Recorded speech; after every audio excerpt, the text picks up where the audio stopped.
kung sino makapatay kay Goliath. Bibigyan ko ng cash prize, bibigay ko sa kanya si Michal at ang kanyang pamilya ay tax exempted na sa buong Israel.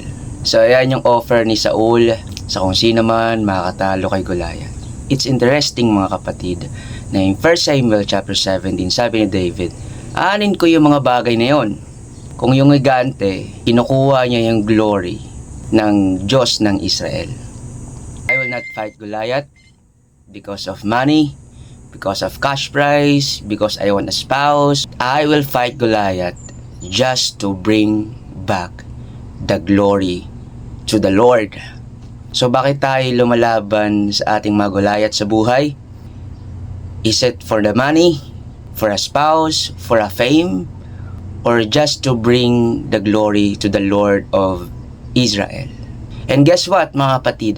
Nung pinatay ni David si Goliath, kahit hindi naman yun yung purpose niya para talunin yung higante, in the end of the day, binigay pa rin sa kanya ni Saul yung mga pinangako ng hari sa kanya. So God bless you mga kapatid. Ikaw, para saan ka ba naglilingkod para sa Panginoon? You can type your comment below. We can share our reasons why we are serving the Lord. God bless you mga kapatid at see you sa ating mga susunod na inspirational videos. Bye-bye.